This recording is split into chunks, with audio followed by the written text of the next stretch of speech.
Narinig mo na ba ang gamit na ito o bertud na kung tawagin nila ay mutyang kalog? Kung hindi pa ay halika, sapagkat ito ay mainam na pampaswerte at maaari mong isama sa koleksyon ng iyong mga mutya buhat sa kalikasan. Hello, what's up? Your best here. Mahilig ka rin ba sa mga mutya o mga bato at mineral buhat sa kalikasan at nagtataglay ng mga natural at pambihirang kakayahan?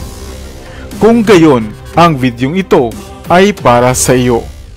Sapagkat maging ang isang ituman na kung tawagin nila ay mutyang kalog ay marami palang kagamitan. Pero bago tayo magpatuloy, kung bago ka pa lamang sa ating channel ay huwag mong kalimutan na pindutin ang subscribe button at ang notification bell upang lagi kang updated sa aking mga bagong uploads. Mutyang kalog, o mas kilala rin sa ibang katawagan bilang dalugdog at kalumbibit. Ang dalugdog o kalumbibit ay isang klase ng buto buhat sa hindi pangkaraniwang baging na matatagpuan lamang sa mga sulok ng kagubatan. Ang baging na ito ay nagtataglay ng mga dahon na maaari nating ihalin tulad sa sampalok na mayroong mga tinik sa ilalim nito. Ngunit sa panahon ngayon ay napakabihira na lamang na makasumpong nito. Subalit ano naman nga ba ang espesyal sa butong ito na tinatawag na dalugdog? Ang mutyang kalog o dalugdog ay isang mainam na pampaswerte sa trabaho man, sa negosyo at sa mga sugalan. Mainam rin itong panghalina at mabisa mong magagamit upang maibigan ka ng iyong natitipuhan. At kung ikaw naman ay madalas kang bumiyahe o umalis, maganda rin itong proteksyon at pang-iwas sa mga sakuna sa paglalakbay. Kadalasan rin itong ginagamit na pangontra sa mga masamang elemento kagaya nga ng mga nuno sa sapa o sa mga ilog, at gayon din sa mga itim na mahika o dasal. Ibalot lamang ito sa isang pulang tela at ilagay sa tindahan, sa inyong bag o maging sa inyong bulsa kung umaalis ka ng bahay. Espesyal ang batong ito sapagkat maliban sa ito ay umaalog, ay daglian nga itong nagtataglay ng init at nagagawa nitong manatiling mainit kung iyo itong ikuskus sa ibang matigas pang bagay. Hindi rin ito kakaagad na nababasag o nabibiyak, kaya mainam itong gawing kwintas ng mga bata o sanggol at gamiting pangontra sa mga balis at usog. Maaari mo itong mabili online, subalit siguraduhin lamang na ito ay orihinal at hindi kahawig lamang.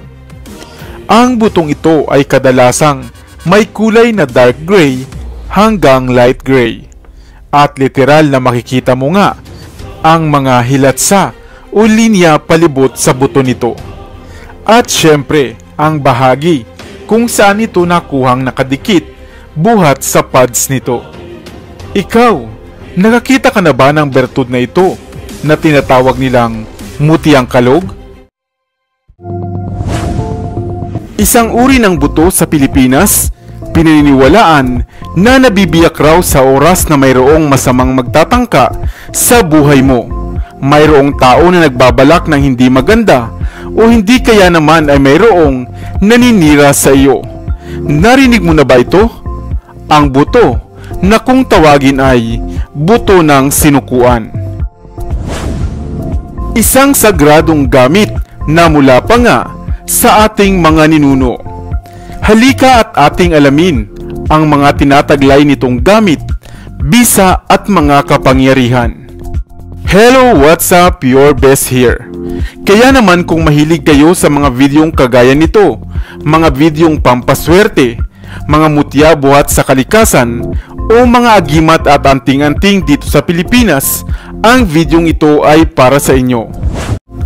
Papaano nga ba naging kakaiba at natatangi ang buto ng kahoy na ito?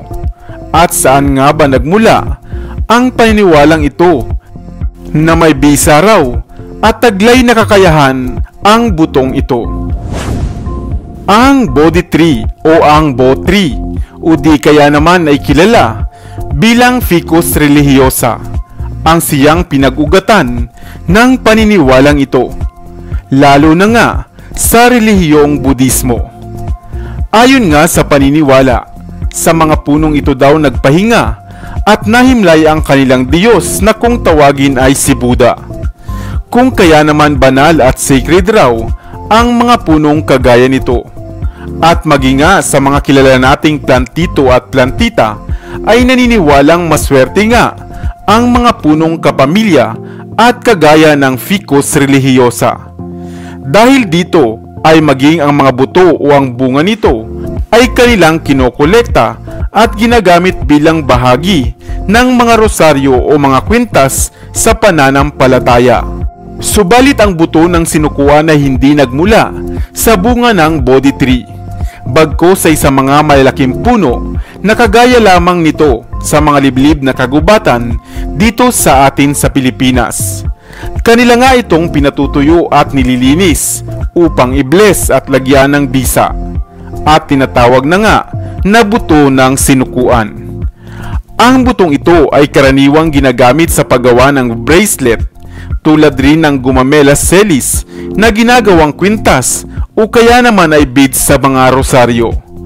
Maraming gamit at mga kakayahan ang bagay na ito o ang mga bracelet o kwintas na yari sa buto ng sinukuan. Isa nga itong mainam na pampaswerte, panggayuma at panghatak ng customer sa alinmang negosyo. Maaari mo rin itong magamit na pamproteksyon sa sarili at sa pamilya, laban naman sa mga masamang elemento o mga lalang ng tao.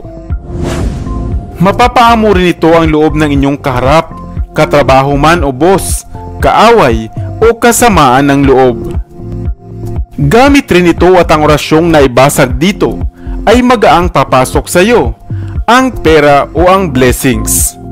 At sa oras nga na mayroong magtangka sa buhay mo o mayroong nagbabalak ng masama sa iyo, ay pininiwala ang kusang nabibiyak o nabibitak ang mga butong ito ng sinukuan, bilang magsilbing warning sa mayroong suot-suot nito. Kung kaya naman mainam nga na magsuot o magtangan ka nito. At syempre, una na ang pananampalataya mo sa may kapal, na ilayo ka nga sa mga kapahamakan. Ikaw, nakakita ka na rin ba ng katulad ng butong ito, ng buto ng sinukuan? At gaya nga ng lagi nating paalala, ang mga bagay o mga pampaswerteng ito ay gawin lamang nating gabay. Magtrabaho tayo upang umasenso, magsikap at manalig sa may kapal. Sana ay may bago kang natutunan sa videong ito. Iwan ka naman ng comment sa comment section sa ibaba. I-like at i-share mo na rin para naman sa kaalaman ng iba.